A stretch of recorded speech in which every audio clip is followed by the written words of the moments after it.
Baghdad নগরীতে একজন অত্যন্ত শক্তিশালী ও বিখ্যাত সরকারি পালোয়ান ছিলেন। তিনি ছিলেন তৎকালীন সময়ের অপরাজেয় বীর এবং খলিফার দরবারের গর্ব। একদিন এক জীর্ণ শীর্ণ ও দুর্বল ব্যক্তির রাজদরবারে এসে ঘোষণা দিলেন যে তিনি সেই বিখ্যাত পালোয়ানের সাথে কুস্তি লড়তে চান। চারদিকে হাসাহাসি পড়ে গেল। কোথায় এই শক্তিশালী বীর আর কোথায় এই দুর্বল মানুষ? কিন্তু খলিফা কৌতূহলী হয়ে কুস্তির দিন ধার্য করলেন। কুস্তির দিন বিশাল ময়দান, তিল ধারণের জায়গা ছিল না।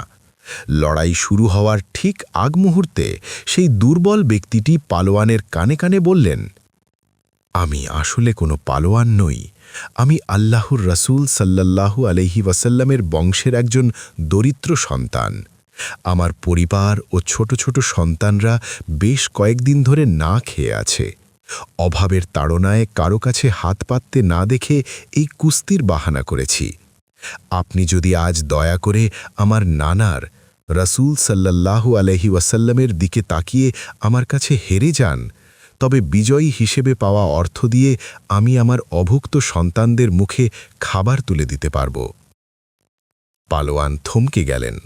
তিনি ভাবলেন, আজ যদি আমি জিতি তবে আমি কেবল একজন পালোয়ানই থাকব, কিন্তু যদি আমি আল্লাহর রসুলের বংশধরের জন্য নিজের মিথ্যা অহংকার বিসর্জন দেই তবে সম্ভবত আমার পরকাল ধন্য হবে।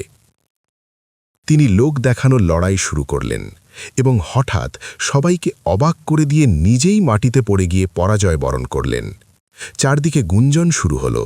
পালোয়ানের দীর্ঘদিনের সম্মান ধুলোয় মিশে গেল।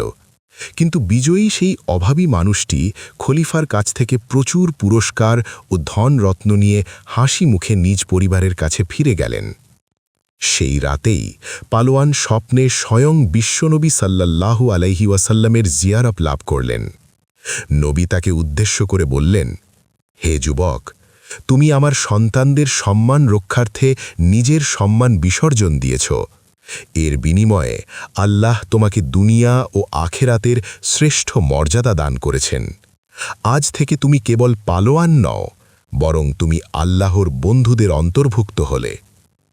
পরদিন সকালে যখন সেই ব্যক্তির ঘুম ভাঙল, তখন তিনি অনুভব করলেন তার হৃদয় আধ্যাত্মিক নূরে আলোকিত হয়ে গেছে। যে ময়দানে তিনি আগের দিন পরাজয়ের গ্লানি সয়েছেন, সেখানেই মানুষ এখন তার দোয়া নেওয়ার জন্য ভিড় জমাতে লাগল।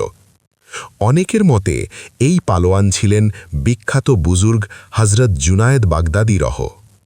নবী পরিবারের সদস্য বা আল্লাহর প্রিয় বান্দাদের সেবা ও সম্মান প্রদর্শন করলে আল্লাহ দুনিয়ার সামান্য অপমানের বিনিময়ে চিরস্থায়ী সম্মান দান করেন। মানুষের কাছে ছোট হওয়া অনেক সময় আল্লাহর কাছে অনেক বড় হওয়ার সোপান হয়ে দাঁড়ায়। তথ্যসূত্র: জুলফে জাঞ্জির, মাখজানে আখলাক।